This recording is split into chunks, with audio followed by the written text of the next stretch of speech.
नमस्कार, the leader Hindi के Bareilly bulletin में आपका स्वागत है। मैं हूं आपके साथ अपने रस्तोगी। आइए फटाफट अंदाज में जानते हैं कि आज बरेली में दिन भर क्या रहा। गणतंत्र दिवस की पूर्व संध्या पर तिरंगे रंग में सजे सरकारी दफ्तर। गणतंत्र दिवस की पूर्व संध्या पर कलेक्ट्रेट से लेकर एसएसपी दफ्तर तक और नगर निगम से लेकर आयकर भवन तक सभी सरकारी कार्यालय तिरंगे रंग में सजे नजर आए। गणतंत्र दिवस को लेकर पुलिस पूरी तरीके से अलर्ट रही। एसएसपी गुलेश सुशील चंद्रमान ने फोर्स के साथ बिहारीपुर, कुतुबखाना, बड़ा बाजार होते हुए किला तक फ्लैग मार्च किया। इज्जतनगर पुलिस ने डॉग स्क्वाड के साथ फिनिक्स मॉल में चेकिंग का अभियान चलाया। घर से टहलने निकले बुजुर्ग की साड़ के हमले में मौत। संजय नगर की सेंट्रल स्टेट कॉलोनी में सुबह घर से टहलने निकले 64 वर्षीय करुणाशंकर पांडे पर गुस्सैल सांड ने हमला कर दिया और सींगों से जोरदार टक्कर मारता रहा। घटना के वक्त कॉलोनी में सन्नाटा था। सर्दी की वजह से ज्यादातर लोग घरों में थे। जब तक लोग बचाने आए, बुजुर्ग बेसुध हो चुके थे। शोर शराबा सुनकर उनके बेटे पीएनबी में डिप्टी मैनेजर अक्षय पांडे भी पहुंच गए। पिता को अस्पताल ले गए, जहां डॉक्टरों ने मृत घोषित कर दिया। करुणाशंकर पांडे पीलीभीत की शुगर मिल में गन्ना प्रबंधक के पद से रिटायर हुए थे। सूचना पर पुलिस भी पहुंची, लेकिन घरवालों ने पोस्टमार्टम कराने से इनकार कर दिया और उनका अंतिम संस्कार कर दिया। द लीडर हिंदी ने उनके बेटे अक्षय पांडे से बात करी तो उन्होंने बस इतना ही कहा कि मेरे पिता मुझसे दर्दनाक हादसे में छिन गए, अब मैं कुछ और नहीं कहना चाहता। नगर निगम की टीम ने एक मौत होने के बाद हरकत में आकर सांड को पकड़ने के लिए रेस्क्यू किया तो रस्सी गले में ज्यादा कस जाने से उसकी भी मौत हो गई। देखिए मामले में बुजुर्ग के परिजनों और स्थानीय लोगों ने क्या जानकारी दी। जी, मेरा नाम अतुल शर्मा है और मृतक श्री करुणाशंकर पांडे जी मेरे फूफा जी थे और डेली की भांति कल वो सुबह यहाँ से टहलने के लिए जा रहे थे, मॉर्निंग वॉक के लिए।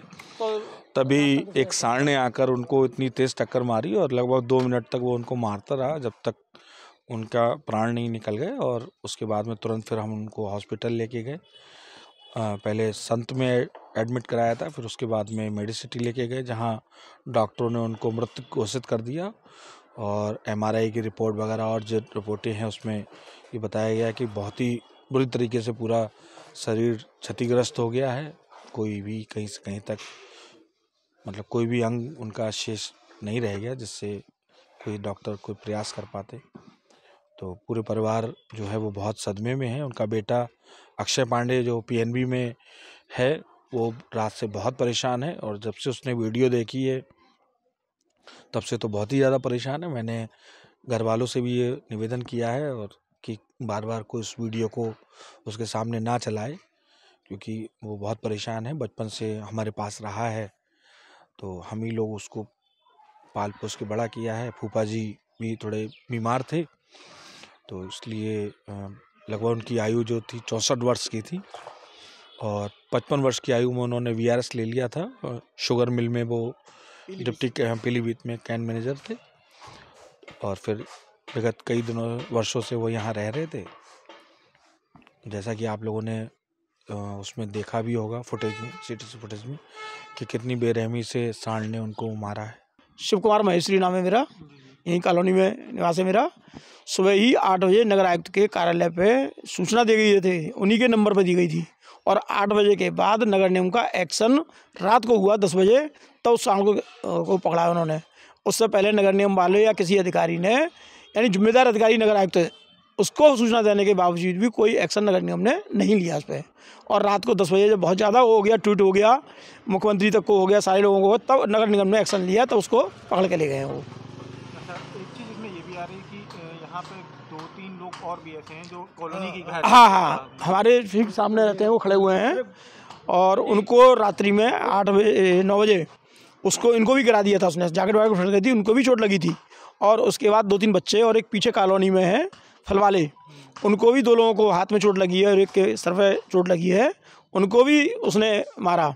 और उसको तो कुत्तों को भी मार रहा था। यानी कि यहाँ आवारा पशुओं की यहाँ डेयरियों के आसपास काफ़ी हैं, तो डेयरी के कारण से उन्होंने दूध दिया और जानवर छोड़ दिए। और वो जानवर छोड़ दिए, गाय आई तो साथ में सांड वगैरह भी, ये भी खूब विचलित करते हैं पूरी कॉलोनी में। और किसी के साथ कभी भी घटना घट जाती है। पहले घोड़ा एक बार उनके साथ में, गोयल साहब के घोड़े ने भी काट लिया उनको, और घोड़े से भी एक घटना यहाँ घटी। उनके पीछे गाय भी आती हैं, घोड़े भी आते हैं और इतने जानवर इस कॉलोनी में विजिट करते हैं। अब चूँकि कारण क्या है कि गेट पीछे नहीं है, वो भी खुला हुआ है, डेयरी नज़दीक होने के कारण गाय भी खूब घूमती हैं, और गाय घूमती हैं तो ये आवारा पशु भी खूब बिल्कुल विचरण करते हैं। कोई उनको रोकने टोकने वाला नहीं है। नगर निगम में कई बार शिकायत करने के बावजूद भी कोई एक्शन किसी तरह का नहीं हुआ है। मजहब पर टिप्पणी करने वाला पवन कश्यप गिरफ्तार। सीबीगंज थाने के जोगीठेरा में रहने वाले पवन कश्यप ने अयोध्या में प्राण प्रतिष्ठा वाले दिन एक वीडियो इंस्टाग्राम पर अपलोड किया था। इसमें इस्लाम को लेकर आपत्तिजनक भाषा का इस्तेमाल किया था। मजहब पर आपत्तिजनक टिप्पणी को लेकर गुस्साई भीड़ ने मंगलवार रात थाने का घेराव किया था। सूचना पर दरगाह आला हजरत से जुड़े संगठन जमात रजाए मुस्तफ़ा और ऑल इंडिया रजा एक्शन कमेटी हरकत में आ गए थे। इस पर पुलिस ने मुकदमा दर्ज कर लिया था। गुरुवार को पुलिस ने पवन कश्यप को गिरफ्तार कर लिया है। भोजीपुरा में धर्मस्थल पर पत्थर फेंकने वाला आरोपी गिरफ्तार। अयोध्या में राम मंदिर की प्राण प्रतिष्ठा वाले दिन भोजीपुरा के गांव हरवंशपुर में एक धर्मस्थल पर पत्थर फेंककर माहौल खराब करने का प्रयास किया गया था। मामले में पुलिस ने गांव निवासी आरोपी रफीक अंसारी को गिरफ्तार कर लिया है। उसे कोर्ट में पेश करके जेल भेज दिया गया है।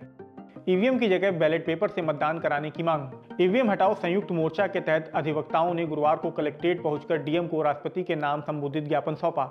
इसमें आगामी लोकसभा चुनाव ईवीएम के बजाय बैलेट पेपर से कराए जाने की मांग करी। अधिवक्ता मध्यम सक्सेना ने बताया कि मशीन के जरिए गड़बड़ी की आशंका रहती है, लेकिन बैलेट पेपर से नहीं। कोर्ट में भी पेपर की ही वैल्यू होती है, इसलिए ईवीएम की जगह बैलेट पेपर से वोट डालने का अधिकार दिया जाए। भमौरा में प्रॉपर्टी विवाद के बीच तमंचे पर बखेड़ा। भमौरा के गांव चाड़पुर में रहने वाली 55 वर्षीय गंगा देवी का देवर राजेश, खेमपाल, राजीव और प्रमोद से प्रॉपर्टी को लेकर विवाद चल रहा है। गुरुवार सुबह भी दोनों पक्षों के बीच विवाद हुआ। इस दौरान एक तमंचे को लेकर बखेड़ा खड़ा हो रहा है। भमौरा पुलिस ने गंगा देवी को तमंचा और कारतूस बरामद करते हुए मुकदमा दर्ज करके जेल भेज दिया है। वहीं मामले में गंगा देवी का आरोप है कि तमंचा लेकर आरोपी सुबह उनके घर घुस आए थे। तमंचे के बल पर उनसे मारपीट करी और उनके कपड़े फाड़ दिए। फिर तमंचा उसके घर पर ही छोड़कर फरार हो गए। आरोपियों ने इसकी सूचना पुलिस को दी तो पुलिस ने उन्हीं को पकड़ लिया और मुकदमा दर्ज करके जेल भेज दिया है। द लीडर हिंदी ने इसे लेकर भमौरा थाना प्रभारी राजेश्वरी से बात करी तो उनका कहना है कि महिला के आरोप गलत हैं। पीआरबी मौके पर गई थी और महिला से ही तमंचा और कारतूस बरामद हुए हैं। क्या नाम है आपका? गंगा देवी, कहाँ रहती हैं आप? चाड़पुर। घटना मेरे पति तो मेरे पति घर पर थे नहीं, वो लोग मेरे घर में घुसे थे। मेरे पति मेरी टेंट हाउस दुकान है। मेरे पति तो जहाँ टेंट है तो वहाँ मेरे पति वहाँ थे। तो ये लोग राजेश, राजीव, प्रमोद कुमार, खेमपाल, ये मेरे घर में घुसे थे। मेरे मातों के मेरे तार तो सब पैसे लगे, जेवर लगे थे और तमंचा लेके आए थे। उनका तमंचा वो फेंक गए तो मैंने पहुँचे पुलिस वाले चौकी इंचार्ज में मैंने तमंचा दिया। मैं चौकी में फ़ोन भी किया, चौकी इंचार्ज फ़ोन नहीं उठाया था, फ़ोन नहीं उठाया। फिर मैं चौकी भी गई थी। मैं सर मेरे साथ ऐसे घटना घटी थी सर। आप चलिए सर। सर बोला अभी हम नहीं, अब हम पीलीभीत से आएंगे। हम सर चलिए सर। मेरे बच्चे, मेरी लड़का नहीं, मेरे सर लड़कियां हैं मेरे संपत्ति छीनने की मारे मेरे साथ में ऐसे घटना करी थी। सुबह 4 बजे। मैं चाहती हूँ सर मेरी मदद कर दीजिए सर, गेट पर कर दीजिए। जो करती है उन लोगों ने सख्त कार्रवाई कर दीजिए। पुलिस ने कोई कार्रवाई नहीं करी थी। पुलिस मेरे खिलाफ मुकदमा लिखा था। मेरे सब कुछ मेरे मारा तो मैं गले में वो कर दिया था। गले मार पर मुझे मारा था। मेरे सब कुछ बहुत मारा था। ये चोट भी आई, मेरे सब निशान भी आए। मेरे कान में दर्द हो रहा, वो कान में अंदर मेरे बहुत जोर से मारा। गिर पड़ी थी मैं सर, बहुत तेज मारा था। अब मुझसे कहा शोर मचाएगा तो तुझे हम जान से मार देंगे। ये बार हम थाने में 15 दिन पहले हम एप्लीकेशन दे के आए थे। इन्हें 4 लोग हमसे कहा था तुम्हें जान से मार देंगे। हम एप्लीकेशन दे के आए थे सर, ऐसे हमारे साथ में ये लोग कह रहे थे। तो हम दे आए थे और जो चौकी इंचार्ज पैसे खा लिए थे सर। हमारी कुछ सुनवाई नहीं करी थी। उनकी हमारी मुकदमा रख दिया, सब रख दिया। उनके कुछ नहीं किया था। वो तमंचा हमने उठा के दे दिया ना, वो पड़ा था, वो फेंक के तमंचा हमने उठा के दे दिया। तो उन्होंने कहा तमंचा वो गंगा देवी ने तमंचा अपने पास ही दिया, ये खाता उन्हें। अब मेरे पति तो इतने सीधे साधे हैं। मेरे पति तो कभी झगड़ा भी करते, किसी से बोलते भी झगड़ा नहीं करते किसी से कभी। मेरे पति मौला अली के यौम पैदाइश पर जश्न की महफिल। मौलाए कायनात हजरत अली रज़ियल्लाहु अन्हु की यौम पैदाइश पर जश्न की महफिलें सजाई गईं। मस्जिदों और घरों में नियाज का सिलसिला चलता रहा। उलमाए अकराम की तकरीरें हुई। मोहल्ला कंघी टोला में अंजुमन आशिकाने रजा की तरफ से नूरी मस्जिद में जश्न मनाया गया। इस मौके पर नूरी मस्जिद के इमाम उमैद रजा ने मौलाए कायनात की शान बयां की। रात तक चली महफिल में दुआएं भी मांगी गई। सुबह लंगर तकसीम किया गया। इस मौके पर टीटीएस के राष्ट्रीय कार्यकारिणी सदस्य परवेज नूरी इत्यादि मौजूद रहे। पहली पत्नी ने की मकान बेचने की कोशिश, विरोध पर पीटा। फरीदापुर चौधरी निवासी अकबर अली ने बताया कि 40 साल पहले उनकी शादी हुई थी। उनकी 3 बेटियां पैदा हुई। उन्होंने सभी की शादी कर दी। इसके बाद पत्नी गो तस्करी करने लगी और तस्करों के गैंग में शामिल हो गई। पत्नी के खिलाफ मुकदमा दर्ज हुआ तो उन्होंने 15 साल पहले उससे रिश्ता खत्म कर लिया और उसे अलग रहने के लिए एक मकान दे दिया था। इसके बाद उन्होंने दूसरी शादी कर ली। अब पहली पत्नी उस मकान को बेचने की कोशिश कर रही है। उन्होंने विरोध किया तो बुधवार रात पहली पत्नी तस्करों के साथ उनके घर में घुस आई और मारपीट करी, जान से मारने की धमकी दी। थाने में सुनवाई नहीं हुई तो गुरुवार को एसएसपी ऑफिस पहुंच गए। शिकायत करते हुए पहली पत्नी के खिलाफ कार्रवाई की मांग करी है। बच्चों के विवाद में महिला पर किया कुल्हाड़ी से हमला। इज्जतनगर के करमपुर चौधरी में रहने वाली 35 वर्षीय परवीन के बच्चों का गुरुवार सुबह पड़ोस में रहने वाले महसर के बच्चों से विवाद हो गया था। परवीन का आरोप है कि इसे लेकर महसर ने अपने साथी साजिद भूरा व अन्य के साथ कुल्हाड़ी से उसके परिवार पर हमला कर दिया। इसमें मां बेटी समेत 3 लोगों को गंभीर चोटें आई हैं। सूचना पर पहुंची पुलिस ने तीनों को मेडिकल के लिए जिला अस्पताल भेजा है। पुलिस आगे की कार्रवाई में जुटी है। जेठ ने महिला से किया दुष्कर्म, एसएसपी से शिकायत। भोजीपुरा निवासी एक महिला की शादी 3 साल पहले हुई थी। उनकी कोई संतान नहीं है। महिला का आरोप है कि इसे लेकर शौहर और ससुराल वाले प्रताड़ित करने लगे। मारपीट करने पर महिला ने शौहर और ससुराल वालों के खिलाफ एफआईआर दर्ज कराई थी। 1 महीने पहले शौहर पंचायत कर महिला को घर बुला ले गया और मुकदमे में समझौते का दबाव बनाने लगा। महिला ने मना किया तो शौहर ने दूसरी शादी कर ली। पुलिस मुकदमे की जांच करने ससुराल गई तो जेठ आग बबूला उठा।